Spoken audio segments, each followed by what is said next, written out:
Welcome to the Valley Today, a public service presentation of KAIL-TV. With summer comes grilling, and we visit once again with our very own expert, Brent Walton from Queuing For You Barbecue House. We'll explore where tri-tip comes from, how to cook it, and how to serve it. Next, on the Valley Today. Well, welcome to the Valley Today. We are here with our favorite barbecue master, Brent. Thanks for being on the show. Glad you're here today. Of course, tri-tip is the topic for the day, and we've got a tri-tip here, but down the road you're going to take us to the butcher shop and show us where the meat comes out of the animal. You make it sound bad. Well, it's not, but... We touched on the tri-tip subject on one of the other shows we did, and I got a lot of calls about it, and people wanted to know more about it. So I thought I would give you a little bit of the history and take you to a butcher shop where they really cut meat and let you see how the tri-tip sits in the animal. It's hidden, and you can see why it wasn't discovered for a long time, or why they just bypassed it because they thought it was junk. It's so interesting before they discovered the tri-tip, which was always there in the side of beef, what were they doing with it before that? They were going after the sirloin. You've heard of the top sirloin? Right. And even the Santa Maria barbecue was the top block sirloin. That's what Santa Maria barbecue was before the tri-tip was discovered by Bob Schtz there. Right. He's the one that actually took the piece out. They would cut these out, but they didn't come out whole like this most of the time because they cut fast. You'll see the butchers go pretty fast with these knives. They're very sharp. And the way this sits, it would usually get wrecked and have knife marks through it like this, or be cut completely off. Come here and see this, Mike. This does actually have a knife mark. But you can see what happens when they're not, you can tell this is not a California butchered cow because these guys cut right through it, getting to the good meat. So where do you think this piece of meat came from? Kansas? It's the Midwest for sure. Yeah. But this is what happens when you see the tri-tips from places they're not aware of cutting them, because they'll have these gouges and cuts through them, because they're going after the expensive cut, which is the sirloin. And this is a bottom sirloin, and it's very hidden, which you will see why this was always missed, and why they just used it for hamburger or stew meat when they did get it out. They don't let anything go to waste on a cow. Right. I mean, everything has a place to go. But this wasn't worth the trouble to go get out specifically, because at the time, this was like late 1950s, this was worth about 90 cents a pound then, and the sirloins were like $2 a pound. So, you know, the people constantly getting that expensive meat, the $2 a pound meat, and forget this was stew meat and hamburger. Because they were getting less money for it. And it was a time factor, because this takes a little extra time to get out, and you'll understand when you see how it's in that cow. So there's two tri-tip on a cow, one on each side of the animal, and it's inside the leg, right? Yeah, it's up under the sirloin, which is kind of, it's easier to show you on the cow how it is, and it'll make sense where it is, because it's hard to point out, and it really is hidden in a pocket of fat besides that. But this was originally taken out, and the butchers would take these out, and they would get the sirloins out, and they'd be cutting the rest of the quarter or the halves, whatever they've got in there at the time, and getting all the good primal cuts out, the steak pieces like the New Yorks and porterhouses, all that comes off that same section. Ball tip, you know, the roasts like that were all back in there. There's flank steaks and things like that are all in those areas of the sirloin, which is the back quarter. Yeah. So all of that you're going to see on this piece, but you can also see how this was missed. And that's kind of the key to how it was discovered by Bob Schtz, because they had cut these out and the butchers had set them to the side. There was 6 or 7 of them just sitting to the side. Well, he came by one day and just grabbed one and threw it out on their barbecue, which they normally were skewering the big top block sirloins, putting them on the skewers, and that's how they did it over in Santa Maria. He did no different with this. He just took this and skewered it and put it on there, you know? And the other butchers just said, hey, that's junk meat, you know, you're gonna chew on that all afternoon or whatever. Yeah. But he cooked it, he brought it back in, he cut it correctly, which was the real key. And this guy was a master butcher. This guy, he really took pride in butchering, and he was, I guess, a really good teacher of butcher. He taught a lot of people to do this. And today, I guess there's a lot of butchers out there owe him for teaching them the trade. So it's not only the cut of meat, how you cook it, but it's also how you cut it after it's cooked. So if you see these things, you can see kind of the lines here. This is the grain runs up to this point. Tri-tip has 3 points, very distinct, 1, 2, 3. And it varies a little bit, but they always have the 3 points. Yeah. And essentially everything runs to this point out here. Now people tend to cook these and they want to cut them from here, or they start here. But you got to cut here and cut 90 degrees. And I'll show you on a finished one why it works out perfect. That's just the way the grain of the meat always runs up to this point from here. At least 99% of the time. Sometimes you'll get a little weird change in the muscle, but not too often. But it does run towards this point. So if you're cutting from this point straight back this way, you're cutting it correctly. Yeah. And you'll see a tremendous difference in the tenderness of your tri-tip. Most people don't get that. It's going to make a difference, but it makes a huge difference in how the tenderness is of your tri-tip. So it's important that it's cut, and we'll go over that when we get one cooked. But really, I wanted you to see this kind of in its raw form, talk a little bit about where it's coming from, and then we go to the butcher shop. Then you'll really see how this thing, how it was missed for so long, and then treated as a bad piece of meat. Right. Until it was cooked and cut correctly by somebody, and he really started to promote that afterwards. But the store he worked for, Safeway stores back then, didn't want him to promote it because this was, again, a 90-cent piece of meat versus a $2 piece So of meat. really a California classic, and it's eventually working its way back to the East Coast now, right? Yeah, more and more it is, because they're seeing it, and this is everywhere you go, I get asked about California's tri-tip. What is that tri-tip? Yeah. And yeah, you mean when you go to other competitions out of state? They always ask about tri-tip because they've heard of it. And we take it with us a lot of times. We'll take tri-tip and cook it for them. And they just can't believe how good it is and how come they don't have it. So, but they've had brisket and we don't have brisket out here. So that's kind of been the trade-off. Oh, you do have brisket out here because you brought us brisket. Well, I did. I have brisket out here for you. Right. But and that's the only time I've tried brisket is when I've come here to eat, and you've had brisket here before that.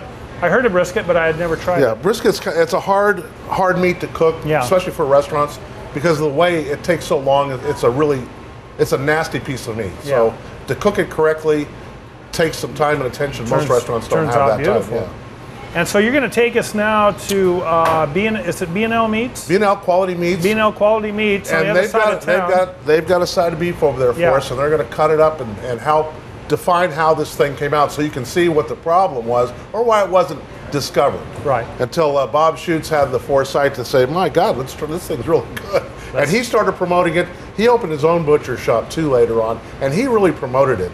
And it really caught him. But he didn't live long enough to know how big tri-tip became. He named it too. Yeah. He gave it the name. He dubbed it tri-tip, the 3 points. So. Well, let's go visit Benny and see where it comes out of the animal. Hey, this is Brent with Queuing for You, and I'm here with my buddy Benny here, who's going to give us a little lesson on cutting the hind quarter of a cow. Now, most people don't see this anymore because at the grocer, everything's in a little yellow plastic tub and you don't even know what meat looks like. But this is how it starts out off the cow. And we're going to go through this specifically to try to find the tri-tip, which was the hidden piece of meat that wasn't discovered until a butcher named Bob Schtz discovered it in around the late 50s, like 1958 or 1959. Well, Benny, not quite that old to be around then, but he's been cutting at this meat a long time. He's one of the few people still in the valley here that know it. And he's going to go through this with us and discuss with us where the other pieces are on this hind quarter and see if we can't get that tri-tip out of here. So, Benny, thanks for being here with me. Thanks for letting us do this, Okay, here's your meat. I always wanted to do that. Oh, right there. All right, let's start out with talking about what's in this hind quarter. What are we looking for besides the tri-tip? What are the other pieces? Well, when you can start with your shank, okay? Then you have either your full round. We actually dissected this round, so this is actually where you get your top round from here. And then right behind there, this is your eye round and your bottom round flat right here, really in there, but that's where it's at. You go down to here, this is where your top sirloin is right here. And then your filet mignon, T-bone, porterhouse, however you want to break it down, or New York strip loin also. It's all back in here at this end of the quarter. Yes. Okay. And one of the things I know on the inside here, there's some some special meat in here too. Yeah. They've got they call the flat meat. Right here. It's commonly used here in the valley for carne asada and carne ranchero. Yeah, carne ranchera is what they call it. Ranchera, okay. And then up here, we have another piece. This is your flank steak right here. Flank steaks, becoming very popular these days. A lot of recipes, use that. It's very, one of the underutilized piece of meats really that lost, But what's amazing, and what happened with the tri-tip, you can see how this looks. And the tri-tip is actually up behind this. We'll see it better from the back, but you'll kind of see why it was always missed or just cut through getting to the good pieces, the more expensive pieces, and the piece was kind of destroyed, and they ended up just using it for a hamburger or stew meat because they never took the time to pull it out whole, because as you're going to see, it's buried in this stuff, and you had to kind of know it was there. And everybody just assumed it wasn't very good until the time that Bob Schtz actually put it on a grill and cooked it, and then cut it, and voila! There was a whole new discovery, which turned out to be California's own personal barbecue, which was the tri-tip, and which he named it. He's the one that gave it that name. So let's go back here. Let's roll this stuff up a little bit. We've got it kind of ready to go so you can see some of the pieces. But this all sat up like this. Okay? And that tri-tip, believe it or not, like I said, it was come through here, it was right behind it. That tri-tip's hidden in this piece. And you can't even tell by looking at it, especially like this, because they were going after the other pieces. They had the top sirloins. That's where the money was. They have the ball tip here. This is the peeled knuckle. All the pieces that were pretty common and used were here, and that's what they were going after. So the knives, and these are incredibly sharp knives these guys use, they would bust this thing up, and this tri-tip would be no good. They never even looked at it as a whole piece of meat. It was just a piece of throwaway meat to them. So it was pretty amazing that a butcher had pulled this out, and he pulled it out much like you see it here, which we'll do, and had him just sitting on the side. And that's when Bob decided to grab a piece, knock some of the fat off, and go out and throw it on a grill. First guy to ever do it. Yeah, pretty amazing. Okay, Benny, let's go ahead and pull that tri-tip off, taking that out of there. None of this meat goes to waste. Oh no. Everything has a use somewhere, so it's pretty amazing with the cow, how useful it is. It goes into so many other products, it's unbelievable. Voila. But that's hard to believe the tri-tip is in there. We can do a table shot when we trim it up. Let's pull it out so they can recognize that piece now.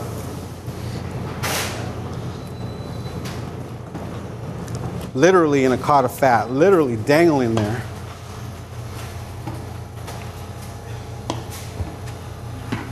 But as he starts dissecting away the fat, you're going to realize, you're going to see what you always see in that meat case, except it'll look a lot better.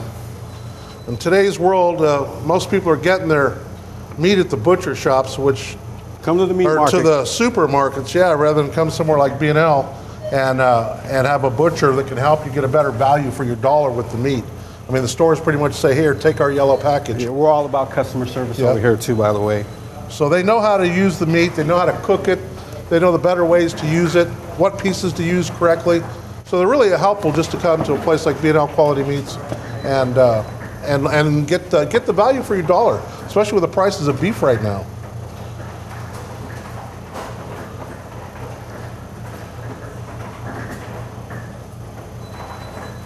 My God, that's starting to look like a tri-tip to me. There you go. A little bit of this more fat off, just a little bit more. Yep. You can see it a little bit better there.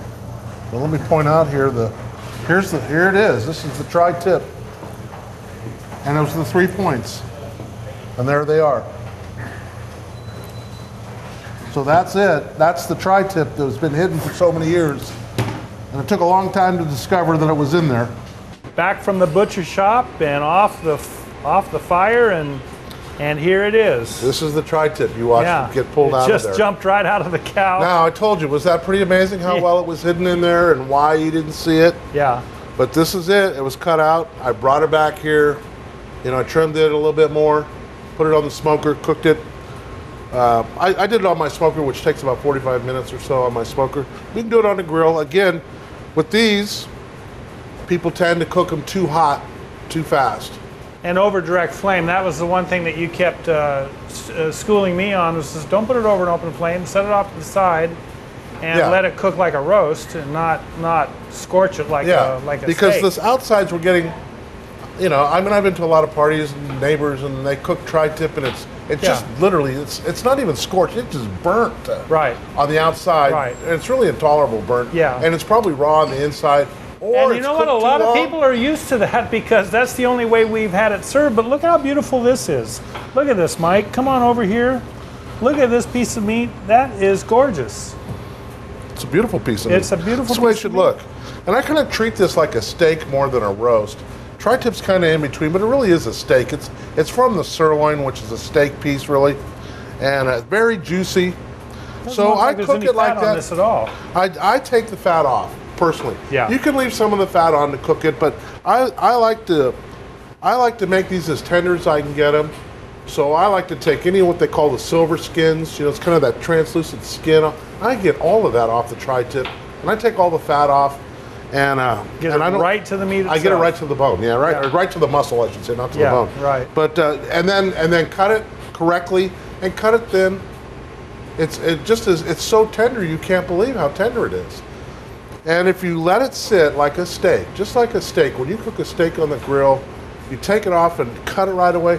The juices just come running out of it. And the same thing kind of cool down a little and let the juices coagulate a little. Yeah, it'll rearrange itself with that meat, kind of settle everything down. And then when you go to cut it, those juices will stay with the meat and they won't be running out all over the board. Okay, so basically you cook it for about 40 minutes. You get the interior temperature up to what, 140, 150? It depends on what you like it. Now, I cook it to about 142 because I got to serve it to the public. Right. So 145 is where bacteria gets killed. And if I cook it at 142 and pull it off, it gains about 4 to 5 degrees. Okay, so I know I've hit the requirements for that. Right.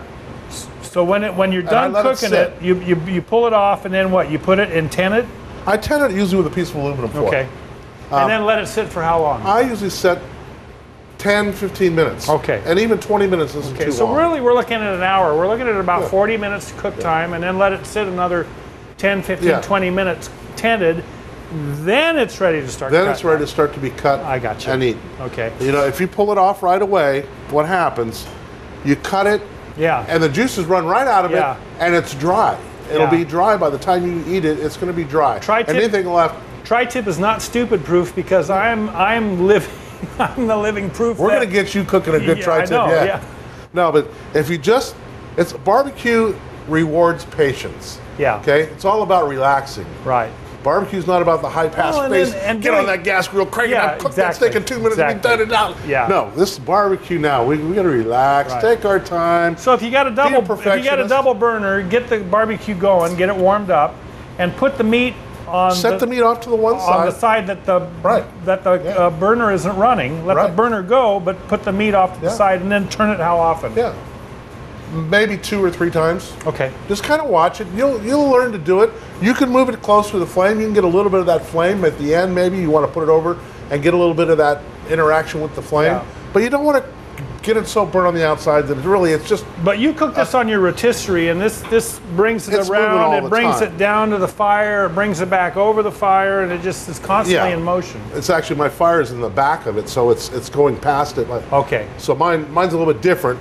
Right. But that's just the way I have mine set up. But any kind of rotisserie, if you have just a regular charcoal grill, same thing. Build the fire on one side and set the tri-tip not directly over that fire, but just to the side of it. Yeah. Even on a Weber kettle, you can do the same thing. Build the fire on one side, put the lid down. Bring it up, and then let it sit. That builds the heat. Yeah. Same thing on the gas grills. You can do it. Yeah. You can put it back over there a little bit. It's not going to hurt it, but just watch it and take your time with it. Practice. Yeah. It really will reward you in many ways. And your tri-tip's going to be so much better, you're not going to believe it. Especially the way you got to pay for these days. I don't know if you've seen the prices lately in the stores. $6.98 a pound, $6.25 a pound. So is this a pound and a half? This was about 1.5 pounds. And these range from about 1.5 pounds to about 2.5 pounds. And that depends on the size of cattle they're pulling them out of. But so if you get a nice tri-tip, you can still feed about 4 or 5 people with a nice tri-tip, right? Average tri-tip feeds about 6 people, actually. Okay.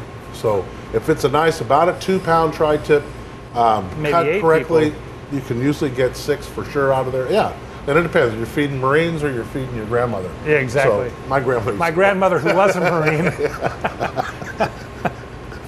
I knew that was going to be the case. But yeah, so you got to use your own judgment on that stuff. That's the point. Yeah. But yeah, and they vary, but they're very expensive. So look in the stores, and that's the other thing in the stores. They got all the fat underneath. You can't really see, and the fat can be that thick these days. They trim it all off. Yeah, just I think get it all off there. Yeah. It doesn't do any good for you. And there's some ugly, ugly glands on this back side that you don't see, and it's buried within the fat. If we had time at the butcher thing, I would have had him go through it, but it's really not good TV. An anatomy lesson off the side of beef. Yeah, it's not a pretty picture, so you don't want those on there. You don't want them in there. So I always take all that off, like I said. I get it right back to the bare muscle pretty much, and then take my time cooking it, take my time letting it rest, and then voila, I make the good tri-tip. Okay, here we go. So here's the cutting lesson. We talked about it in the earlier segment where we've had the lines running towards this point. That's the muscle. It's the way the muscle comes and points to this point right here. That's that point, and it's always this point. Okay. So we want to cut from here at 90 degrees back. You can kind of see how this goes. Okay. All right, and when I get back here, I can actually adjust this and go this way. Okay.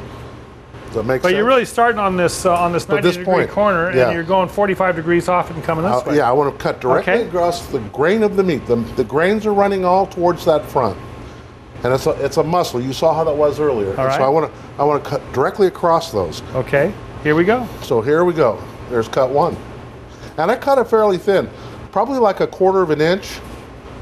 But it's going to make a tremendous difference. Come on over here, Mike. He's going to move.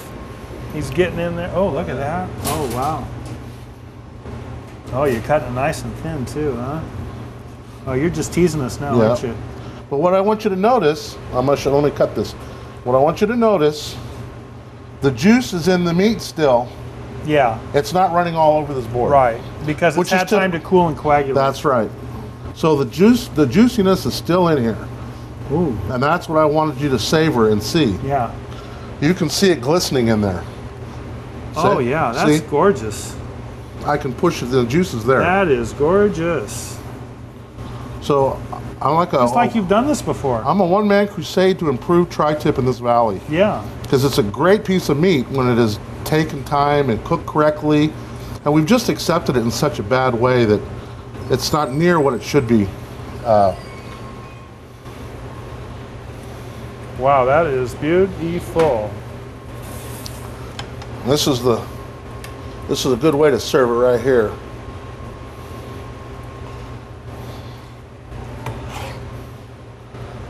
We'll go back here. So I'll tell you, we cut it all the way back. And you can start working it. Yeah. And here's the nugget. Oh, I always use that as a tester. Try that? Yeah. Then see that I changed the direction here a little bit. Boy. But you can see the tenderness. Ooh. And I put a typical Santa Maria seasoning on this, which is nothing more than salt, pepper, and garlic. Yeah. Those three things really comprise the Santa Maria rub. Nothing else. It's very simple. Put it on before it hits the grill. Yeah, I put it on about 10 minutes before I put it on the grill. I don't get all excited. So once it's on the grill, you're not seasoning it at that point. I'll put a little sauce on it because I make a sauce for it. But other than that, I don't put anything on it. I kind of just, and I don't marinate them very often because the marinades tend to cover the flavor more than enhance the flavor. And I just think the tri-tip, when it's like this, the flavor is incredible, and I don't want to cover it. I want you to taste that tri-tip. So I only want things on here that'll enhance the flavor, not take from the flavor at all. I don't know, Bob, you think you want to try this? Well, all your favorite stuff there. I know you've got some grilled, but that's the way, grilled veggies, your homemade beans, you got some rice. Yeah, excellent. Some grilled zucchini. Yeah. It's a good meal. But this is the way you should have it. And you can put sauce on it if you like, or there's all kinds of sauces and things you can put on it.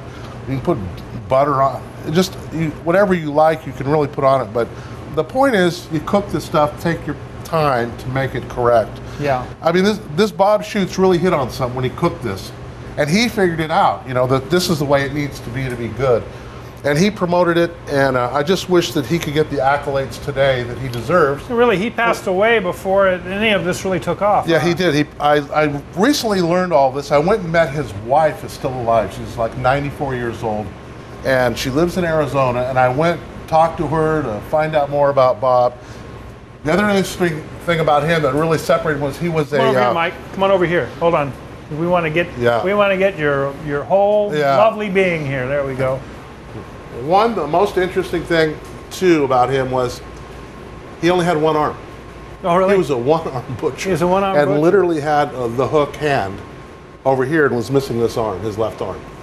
So this is the butcher you would meet. He had a hook here which he could grab the meat with and butcher. And I guess he was a sight to see. Yeah. People were amazed how good he was. And he took a lot of pride in his butchering and his butcher shop. He had the Santa Maria market on, I think it was Broadway Street in Santa Maria. And that's really where it started. Was that after Safeway? Or? Yeah, he left Safeway and opened his own store. And he was one of those guys, and she would tell me at the end of the day, he would have her come out with him, and they would stand, he'd put his arm around her, and they would look at the meat all in the cases, you know, all perfect. Because he took a lot of pride in what he did. Yeah. And he cooked tri-tip for everybody. And this was the late 50s, so he would cook it literally at home in their fireplace. Because people didn't have barbecues like we have them now. Right, yeah. So he would cook it actually in the fireplace at their house. Get a grill there and get it off the side. Build a fire, yeah. So that's what they did, a lot of that. And people would come over and always want him to be cooking tri-tip, which ended up being, really the tri-tip became the signature dish of the Santa Maria. It wasn't the top block sirloin, which it started out as. It just converted over time into this. And then this converted into all of California's barbecue. Yeah. Everywhere in California, we know it, but nowhere else do they know it. They're learning about it and they love it. But Bob just never got no accolades for all of it. And I'm on a one-man mission to see that he gets his accolades from the state somehow. Bob Schtz is smiling up from heaven down at Queuing for You and Brent Walton. And every time I barbecue a tri-tip, I toast to him. Yes, I do. Well, every time. That is excellent. Good. Well, Brent, we're out of time. All right. Thanks for giving us the SIM service on the tri-tip, and special thanks to B&L Quality Meats, and Benny over there, and Robert Lawrence for helping us get that arranged. That was real nice of them to let us come in and see a side of beef and how they cut it up. Yeah, because I think that was important that you saw how hidden that thing was and why for so many years nobody bothered with it. And what days do you serve tri-tip here? We serve tri-tip for lunch on Tuesdays and Fridays only. Tuesdays and Fridays at Queuing for You. Come on down into Clovis and come see this guy, get some tri-tip. And any other day of the week, you can come and try his great barbecue. We have ribs and brisket and the brisket's my favorite. And I always get a brisket sandwich, and I always end up being sluggish when I leave because I eat too much. But it's been a real pleasure. Thank you so much for showing us this. This is The Valley Today, and The Valley Today is a public service presentation of this great TV station. Thanks for watching.